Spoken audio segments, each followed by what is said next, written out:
CPFL Energia com a queda de mais de 6% nas cotações depois de reportar o seu resultado do segundo TRI de 2026. Nesse vídeo eu vou comentar sobre esse resultado do segundo TRI de 2026, vou mostrar também o que o mercado espera para os resultados da companhia, meu preço teto projetado, os dividendos esperados para 2027 e o retorno total esperado na ação. Então, sem enrolação, vamos para o vídeo.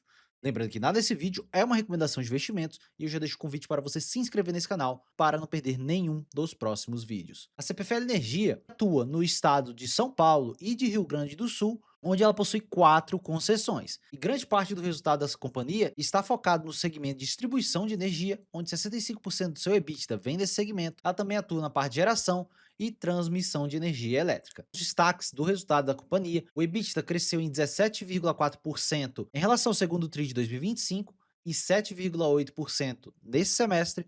O lucro líquido cresceu em 21%, depois eu vou mostrar alguns destaques em relação a esse lucro, e na ótica semestral em 19,5%. Os investimentos cresceram em 7,4% em relação ao ano passado e a dívida teve um aumento leve nesse trimestre. E analisando alguns dados em relação ao consumo de energia de distribuição, que é o seu principal segmento, o consumo de energia cresceu em 4% em relação ao segundo TRI de 2025 e a CPFL destaca que isso foi impulsionado também por conta de data centers que estão crescendo fortemente o consumo. Teve um crescimento de 35% em relação ao segundo TRI de 2025. Grande parte do efeito desse período foi por conta de efeito de temperatura ali na região no segundo TRI de 2026. E no quesito inadimplência, a CPFL teve problemas na sua inadimplência com um crescimento de 41% em relação ao segundo TRI de 2025, mas a inadimplência ainda segue controlada em 1% em relação à receita de fornecimento. No quesito custos aqui na CPFL Energia, tivemos redução de custos nesse período, onde os custos caíram em 2,4% na ótica trimestral, teve uma queda de 0,1% na ótica semestral. E vamos lembrar que a inflação fica por volta de 4,6%. Ela segue sendo bastante eficiente na sua operação com baixos volumes de custos. Um problema que eu sempre destaco em relação à CPFL são as perdas de energia. Nos últimos 12 meses, ela está acima do limite regulatório em relação a perdas de energia. Observem quando olhamos para a CPFL Energia como um todo, onde no segundo TRI de 26, 9,65% a porcentagem de perdas e o limite regulatório é de 8,40%.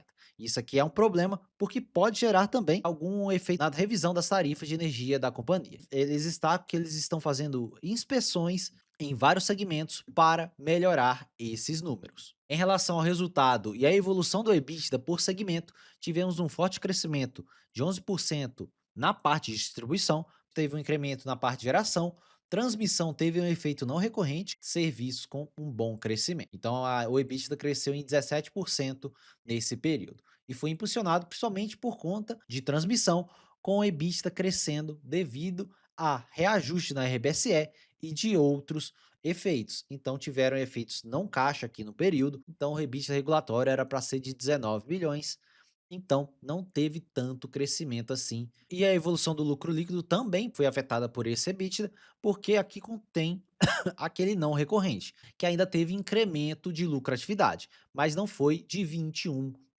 como tivemos aqui. O resultado financeiro segue também machucando a lucratividade da empresa, onde cresceu em 47% naquele período, devido ao alto patamar de juros e à alavancagem que a companhia tem, que segue ainda controlada, mas é bastante elevada. E no quesito evolução do EBITDA para a parte de distribuição, que em geral é o principal segmento aqui da companhia, tivemos crescimento positivo, principalmente por conta de aumento no mercado e do aumento das tarifas nesse período. Quando olhamos para os eventos tarifários que aconteceram, tivemos ajustes em todas as concessões, principalmente em relação ao reajuste tarifário anual e a revisão tarifária periódica, com a reajuste de 10% para a CPFL Piratininga, 3,14% pela CPFL Paulista, que é a maior concessão, 11,17% para a CPFL Rio Grande do Sul, 13,8% na revisão tarifária da Santa Cruz. Entrar em vigor em abril, junho e abril desse ano, então podemos ter resultados até melhores no terceiro e quarto TRI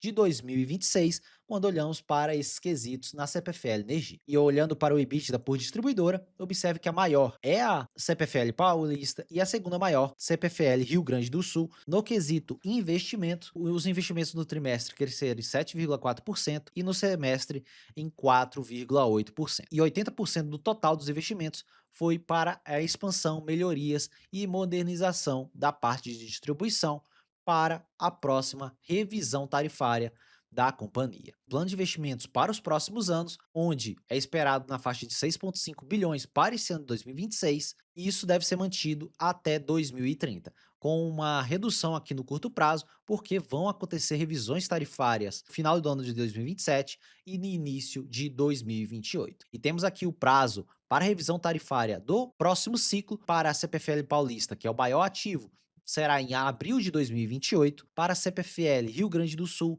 em junho de 2028 e a CPFL Piratininga, que é o terceiro maior ativo, outubro de 2027. Então, de 2027 para 2028, podemos ter um grande incremento nas receitas da companhia devido a essas revisões tarifárias. Observando o CAPEX e a depreciação de ativos da companhia, temos que os investimentos estão bem acima da depreciação dos ativos, o que pode influenciar em uma melhor revisão tarifária, assim como tivemos na Copel.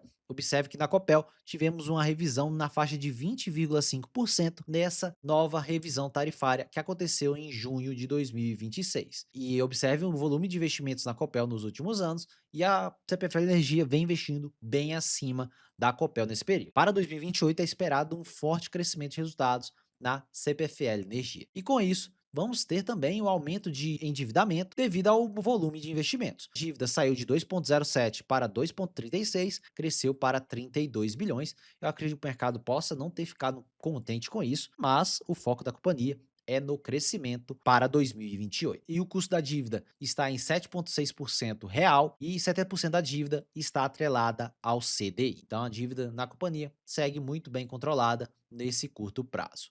Olhando para os dividendos, a companhia em geral paga um payout entre 80% e 90% do seu lucro em dividendos. Para esse ano de 2026 foi na faixa de 90%, para 2027 em diante eles colocam que o payout mínimo vai ser de 50%, os outros 50% vão depender do crescimento e da alavancagem da companhia.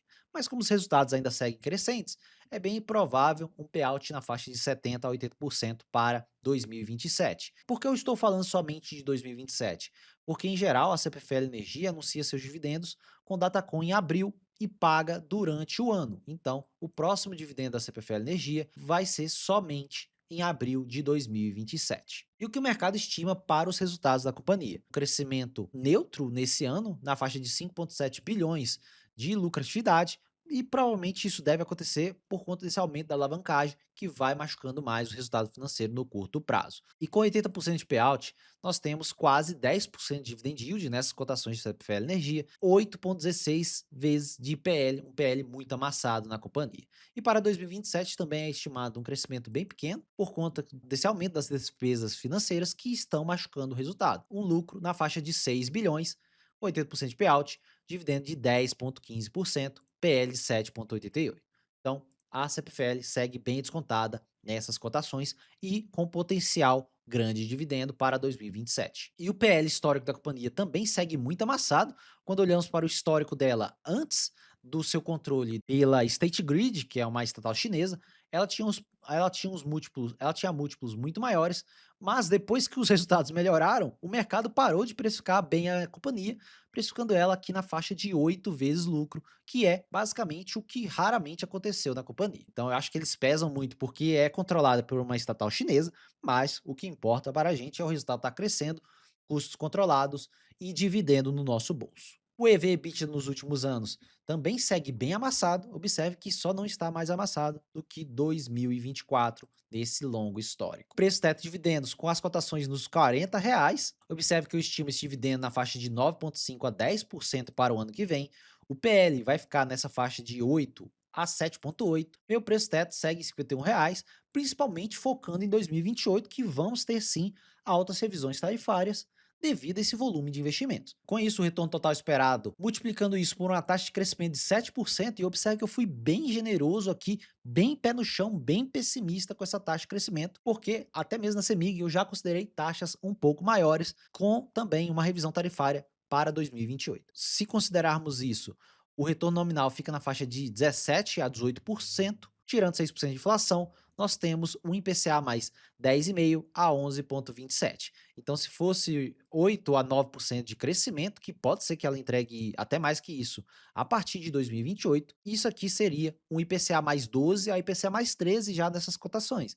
Então, é um excelente prêmio de risco em relação aos títulos públicos, mesmo sendo totalmente pé no chão aqui na companhia. E na parte gráfica, a companhia vem nesse longo canal de alta, sempre que ela toca, ela respeita esse fundo de canal. Nos últimos vídeos eu comentava que ela podia voltar para esse canal aqui mais abaixo, e realmente foi o que aconteceu. Ela não conseguiu voltar para o topo do canal, e pode ser que ela volte para esse fundo de canal ou nesse FIBO aqui na faixa dos R$ 35. Quando olhamos para a média móvel de 200, fica aqui na faixa dos 37,50. Pode ser que o mercado fique mais pessimista com o papel por motivos que eu não faço a mínima ideia, porque o resultado segue sólido, crescente, dividendos potenciais muito altos e revisão tarifária aí na porta. Então, realmente, na minha visão, não faz muito sentido essa precificação. R$ 37 é uma possibilidade no curto prazo, se o mercado continuar batendo R$ 35. Então vamos acompanhando o que o mercado faz nas cotações da CPFL, que está abrindo novas janelas de aportes mais fortes aqui na companhia. Então é isso, pessoal. Um vídeo completo sobre a CPFL Energia. Na minha visão, não faz sentido essa queda toda aqui no papel, sem ficar focando muito no que o mercado está achando no curto prazo. Minha visão é de 3 a 5 anos, principalmente focando em 2028 na revisão tarifária. Então, se você é acionista de CPFL Energia, comenta aqui embaixo. Eu, pessoalmente, tenho uma pequena posição que eu estou começando a aumentar aos poucos nos últimos meses. Então já deixa seu comentário, se você é acionista, o que você vem fazendo em relação à empresa, se você está comprando, se está vendendo, o que você vem fazendo.